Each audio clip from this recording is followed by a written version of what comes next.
Behind the velvet curtains and gilded crowns of history, power often concealed minds that were unraveling in silence. Monarchs, burdened by divine expectation, learned to rule their kingdoms while privately fracturing under the pressure. The courts would whisper, physicians would lie, and official records would dress instability as mere eccentricity or even genius. To admit that a ruler was mad threatened the bloodline, the dynasty, and the entire nation. Ancient legends are filled with stories of kings guided by phantom voices, queens consumed by dark omens, and heirs locked away in remote towers. These aren't just historical gossip, they're warnings. They suggest that absolute authority acts as a magnifying glass, turning fragile minds into epicenters of chaos. From the very first cities, royalty became a mirror, reflecting humanity's deepest fears, where the lines between brilliance and delusion blurred beneath layers of ceremony and ritual. In these ancient courts, madness rarely appeared overnight. It unfolded gradually, woven into dynasties through isolation and inherited trauma. Forbidden texts describe sovereigns who feared their own shadows, who altered laws nightly on a whim, or compulsively consulted the stars for every decision. Archaeologists have even found sealed chambers and hidden shrines, places where unstable royals could vanish from public view while the illusion of stability was carefully maintained. Political survival depended on this secrecy. A mad ruler was an open invitation for rebellion and invasion. So, councils and families became experts in concealment. Advisors would govern from the shadows, issuing decrees in the monarch's name. They would transform erratic behavior into stories of divine possession, protecting the throne with myth. Some lost civilizations may have fallen precisely when this concealment failed, when a ruler's erratic decisions finally weakened borders and collapsed economies. Today, modern technology is revisiting royal madness, not through rumor, but through data. We're analyzing letters, medical notes, and even skeletal remains for neurological clues. Climate records are being aligned with historical episodes of paranoia, showing how famine and darkness could exacerbate already fragile minds. Digital reconstructions of palaces reveal hidden corridors and isolation rooms, architectural proof of discreetly managed instability.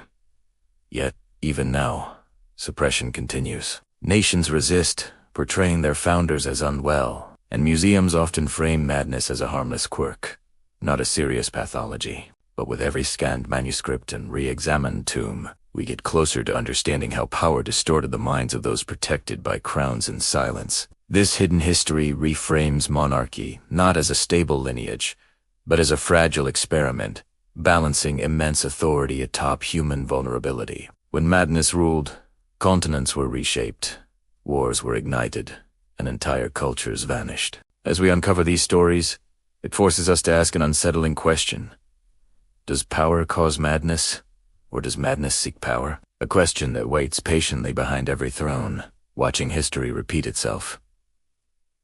Did you know that, behind the gilded thrones and rigid ceremonies of medieval courts, many rulers were secretly falling apart? Madness wasn't always a public spectacle. It often wore a mask of piety, prophecy, or even cruelty, allowing kings and queens to maintain power while their minds unraveled. Court physicians would blame imbalances in the body's humors. Astrologers pointed to the planet, and confessors saw it as a sign of sin. These explanations were designed to protect the dynasty, to keep the fragile truth of the monarch's state from ever being exposed. Whispers turned ancient legends of cursed bloodlines into fresh courtly rumors. Forbidden texts, hidden from public view, recorded the terrifying reality. Violent rages, obsessive rituals, and shocking reversals of mercy. History wasn't just shaped by grand battles and treaties. It was also swayed by these deeply personal struggles. Imagine a ruler, lucid one season, issuing visionary reforms, only to descend into paranoia the next, giving destructive commands that left the entire nation reeling. We see this reflected in old maps, where borders expand and then suddenly retreat, mirroring the indecision at the very heart of power. Secret letters reveal how handlers would carefully time audiences, shielding the court from the monarch's volatility. This instability was often amplified by external pressures.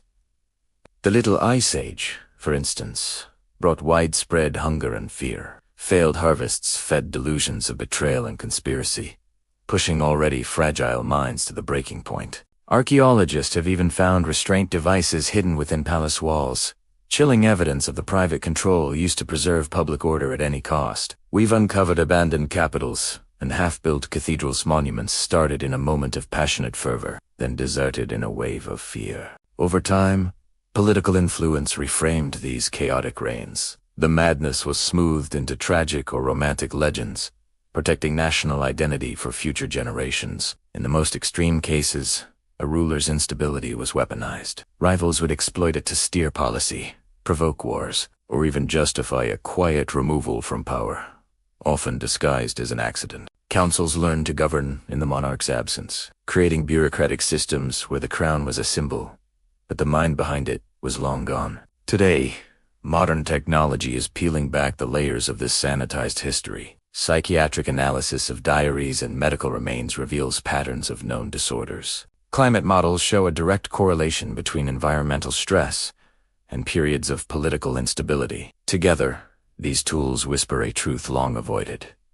Many of history's pivotal moments were guided not by reason, but by a fractured perception of reality. History bent under the weight of invisible, private suffering. This changes how we see royalty, less divine, and more like a tragic human experiment, where individuals were elevated beyond their capacity and punished for a weakness they could never confess. The secret madness of rulers shaped borders, faiths, and countless lives, reminding us that power doesn't just corrupt it, magnifies instability, and silence, once chosen as a tool for survival, becomes a tradition, waiting for the next crown to fall. Did you know that for centuries, the stability of entire empires rested on a carefully guarded secret? In the final era of monarchies, secrecy wasn't the exception. It became the system. Thrones survived not by healing the minds of their rulers, but by managing them, enclosing sovereigns within elaborate rituals, while projecting an image of unwavering strength to the world. Modern archaeology is now peeling back the layers of this deception. We're discovering redesigned palaces built not for comfort, but for control. Think of mirrored corridors designed to disorient, controlled lighting to manipulate mood, and sound-dampened chambers to muffle outbursts. These were spaces engineered to protect the realm from the ruler. Forbidden medical texts, once hidden away, reveal the use of sedatives, physical restraints, and meticulously staged public appearances, all timed for moments of clarity. Ancient city maps even show how administrative centers were physically separated from the royal presence, ensuring the machinery of government could run even when the monarch couldn't.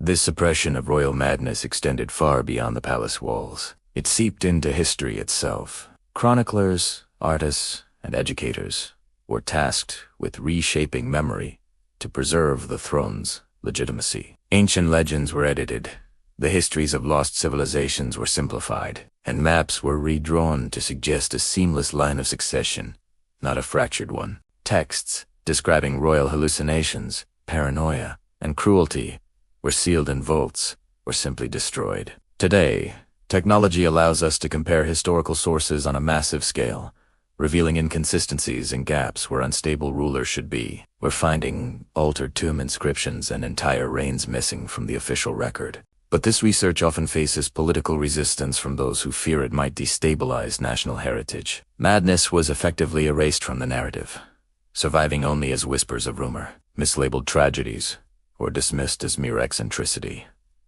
Re-examining our past through this lens changes everything. It shows how unstable minds may have influenced wars, persecutions, and alliances. Climate instability and social unrest likely intensified symptoms, while the profound isolation of power amplified voices no one else could hear. Ancient maps record sudden, illogical policy reversals.